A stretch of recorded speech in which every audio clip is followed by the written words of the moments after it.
Ah, que legal encontrar com você aqui na Semana Nacional da Educação do Futuro. E mais legal ainda, me sinto muito prestigiada por você ter escolhido a minha palestra para assistir também. Espero que você tenha assistido outras. Eu sou a Bianca Solero, sou psicóloga, arte educadora, arte terapeuta e hoje sou educadora parental da Keep Learning School. Eu vou falar aqui hoje sobre educar a serviço do existir. Na verdade, educar com leveza e criatividade a serviço do existir. E por que será educar a serviço do existir? Bem, vamos começar pensando, por que a gente educa? Para que a gente tem esta missão de educar? Ora bolas, quando uma criança nasce, ela sai do ventre da sua mãe, ela passa a existir neste mundo. Mas ela não passa a existir sozinha, certo? Ela passa a fazer parte de um sistema menor que é a sua família e um sistema maior que é a sociedade.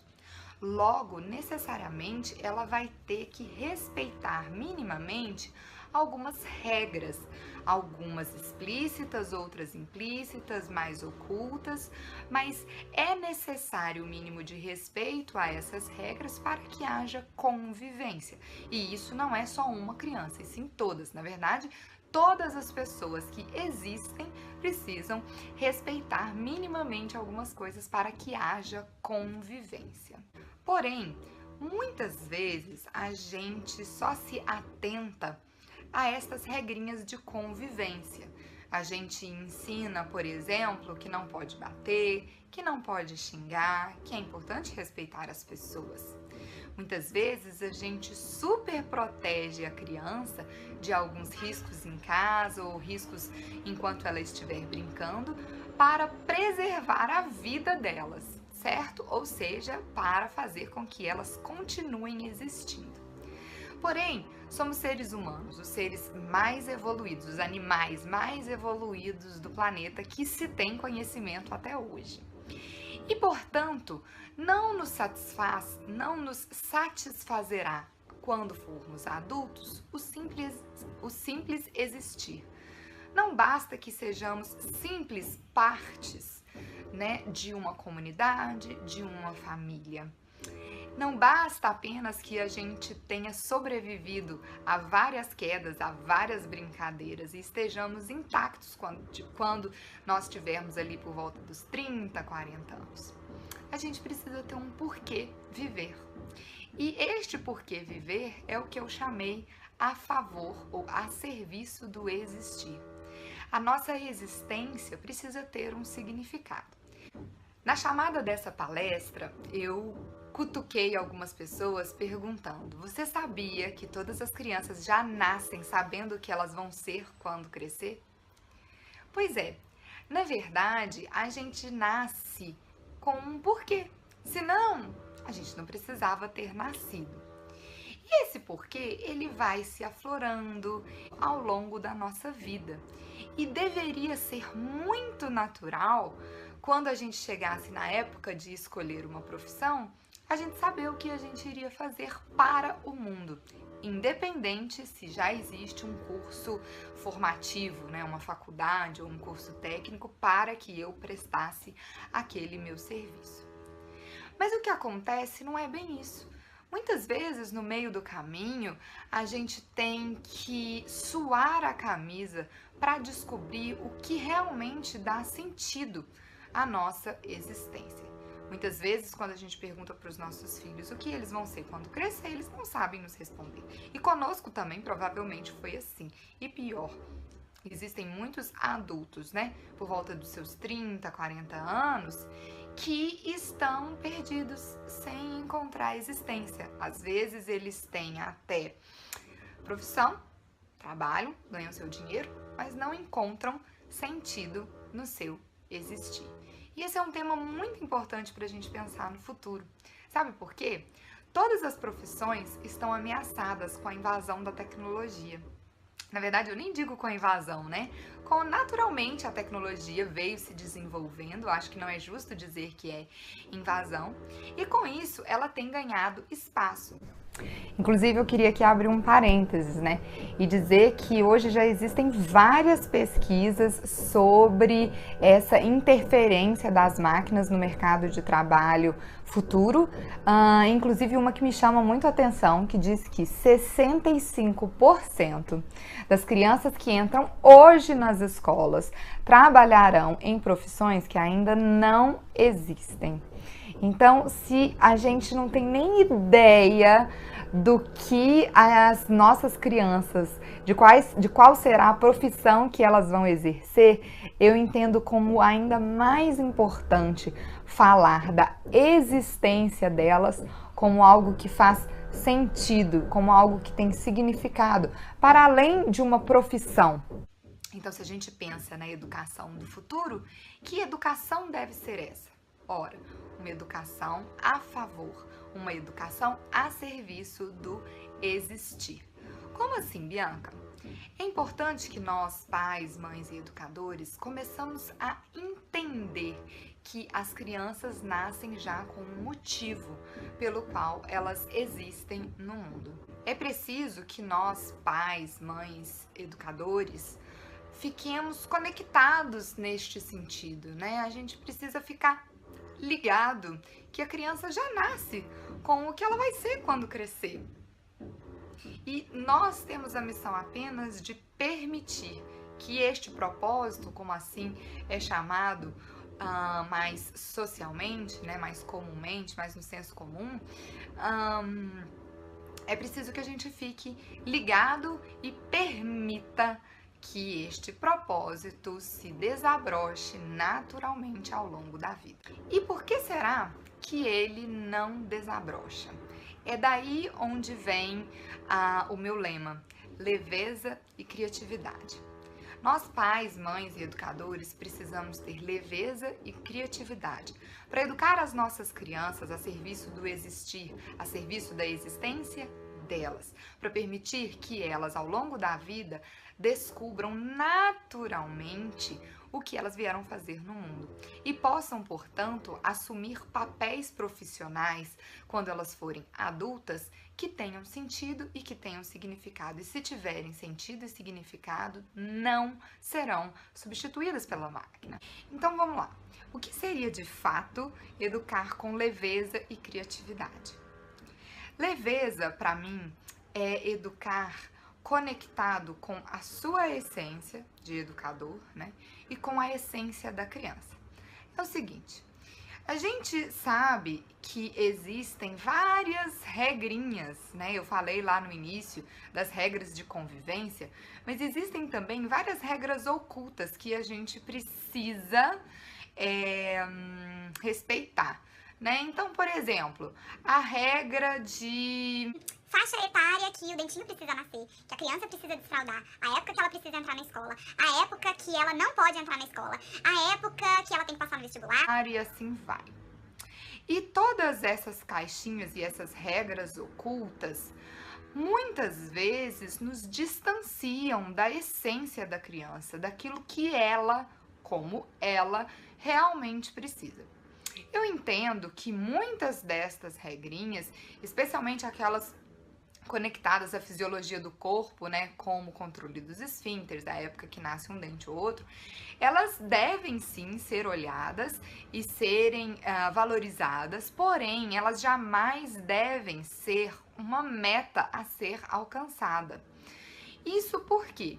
Porque nem todas as crianças são iguais e, portanto, algumas delas vão se desenvolver de forma diferente. Assim também é, por exemplo, aprender a falar, aprender a ler e aprender a escrever.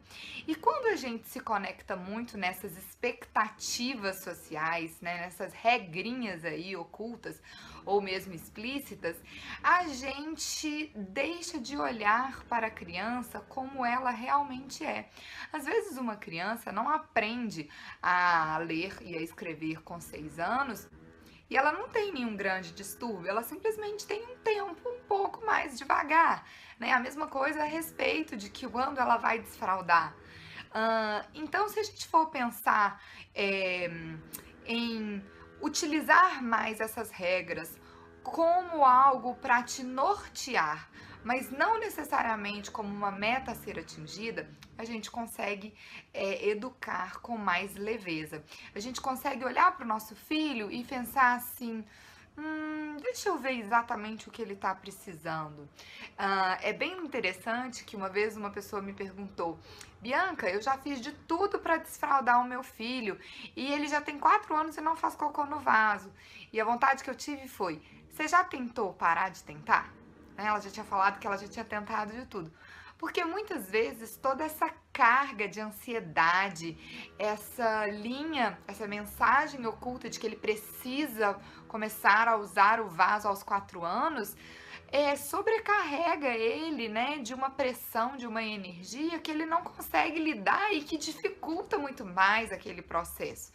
E quando a gente, ok, ele não desfraldou ainda, ele não aprendeu a fazer cocô no vaso e ele já tem 4 anos, ok, eu posso sim buscar, né, a orientação de um especialista para eu entender se realmente está normal, se existe alguma coisa, mas na leveza, sem uma preocupação e uma exigência, né, que ele realmente tem que fazer aquilo, a gente se conecta mais à essência da criança, a gente respeita.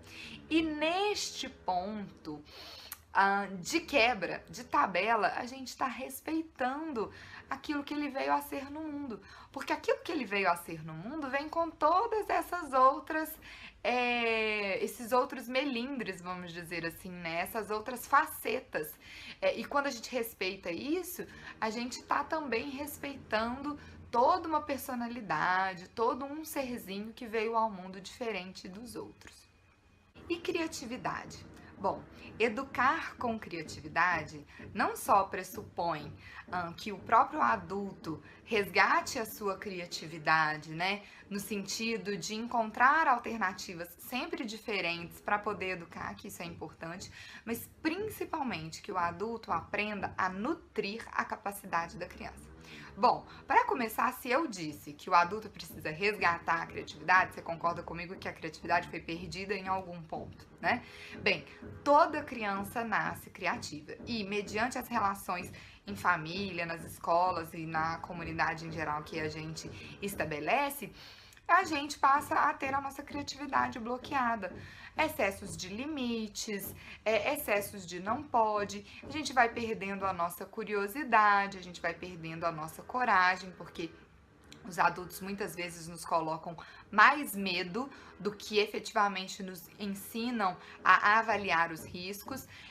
A gente vai perdendo um pouco a nossa capacidade de imaginar, porque ela não é valorizada, né? Quando a gente vê uma criança que inventou um amigo imaginário, a gente já acha que ela tá ficando louca, em vez de entender que aquilo é uma ótima habilidade que ela tem.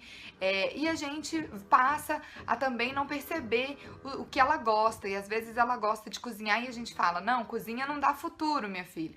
Então a gente não valoriza também as suas paixões. Então é importante que os adultos percebam como a criança manifesta a sua criatividade e nutram esses manifestos, essas atitudes manifestas de criatividade que tem a ver com isso que eu acabei de falar, que é nutrir a sua curiosidade, a sua imaginação, as suas paixões, os seus interesses, né? E também a sua coragem. E esses são, inclusive, os nossos 4 pilares do curso Cri Cri Cri, que eu convido vocês a conhecerem no site da Keep Learning School. Mas, pois bem, Bianca, e o que isso tem a ver, criatividade com leveza? Ora, eu entendo que todas as crianças nascem leves e criativas, né? Então, é como se a leveza e a criatividade delas já estivessem muito de mão dadas com o propósito que elas vieram assumir no mundo. Se elas são respeitadas no sentido de tempo de desenvolvimento delas, naquilo que elas querem, naquilo que elas podem fazer, se o adulto que as educa está olhando mais para a essência dela do que para as expectativas sociais, ela naturalmente também vai ser uma criança mais leve. E a criatividade é a principal habilidade que vai auxiliá-la a percorrer caminhos diferentes para encontrar aquela grande missão de vida dela.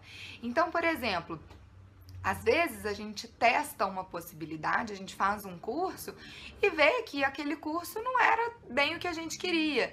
E aí a gente faz outro e faz outro, a gente precisa de coragem para poder mudar, né, e tentar encontrar um outro caminho. Às vezes a gente tem, por exemplo, uma grande empresa e a gente tenta tal estratégia e percebe que aquela estratégia não está dando certo e a gente precisa tentar outra.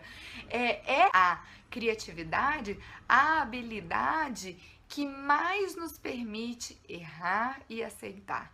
É a criatividade aquela que nos permite a aprender com os nossos erros. E eu costumo dizer, e percebi isso muito no consultório, e é por isso que eu valorizo tanto a criatividade, que quando nós temos a criatividade bem aflorada dentro de nós, a gente consegue nos equilibrar mentalmente.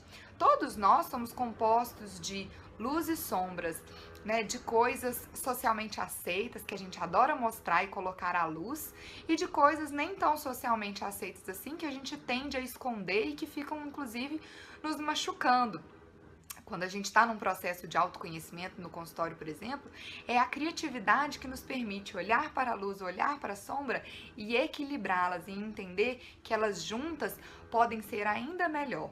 E segundo Jung e também Carl Rogers, nós só realmente vamos alcançar o nosso máximo potencial quando a gente conseguir aceitar a nossa sombra e integrá-la à nossa existência.